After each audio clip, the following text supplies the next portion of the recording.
Bonjour à tous, aujourd'hui on va étudier les accords 4 sons dans un univers un petit peu bluesy en 12/8. Donc d'abord on les joue, après on explique. C'est parti!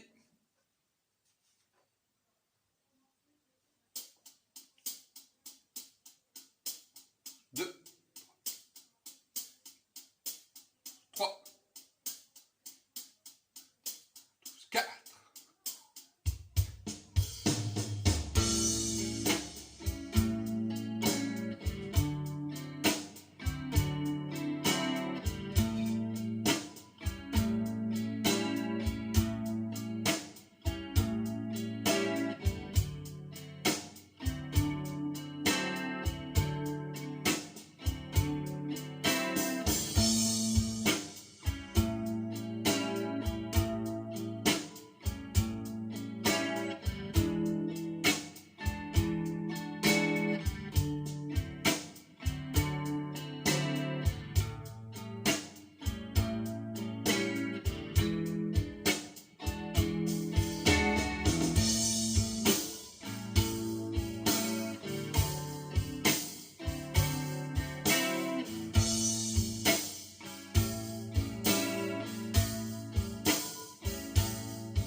Alors on va expliquer tout de suite les accords. Donc comme pour les accords barrés, je fonctionne avec fondamental sur ma corde de mi et fondamental sur ma corde de la, ce qui va me permettre par la suite de déplacer les mêmes doigtés, les mêmes intervalles, les mêmes accords sur tout mon manche. Donc je les expliquais en partant de la cinquième case, corde de mi, donc en partant d'un la. Alors le premier doigté que j'ai utilisé, c'est un accord septième. Alors mon accord septième, accord de 4 sons, je vais l'expliquer en partant de la grosse corde de mi. Nous avons d'abord une fondamentale. Deux cordes en dessous, nous avons la septième mineure. Sur la corde de sol, avec le petit doigt, nous avons la tierce.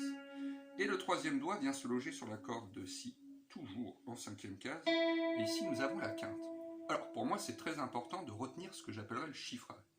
La fondamentale, la septième mineure, la tierce et la quinte. On va partir de ces accords-là, justement, pour expliquer tous les autres accords. Alors, là, nous avons un magnifique accord majeur avec une septième mineure que nous pouvions déplacer sur toute la corde de mi en fonction de la connaissance de nos fondamentales. Alors, pour ce blues, on a utilisé un 1-4-5 où nos fondamentales ont été un la, suivi d'un ré que je suis allé chercher en corde de la, et un cinquième degré, un mi en corde de la aussi.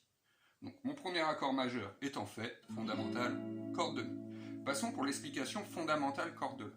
Fondamentale corde de la, on va faire apparaître une couleur, c'est-à-dire la neuvième. La neuvième est une seconde jouée à l'octave, on ira dessus un petit peu plus loin, mais ce qui nous importe, c'est justement le chiffrage pour pouvoir les modifier par la suite.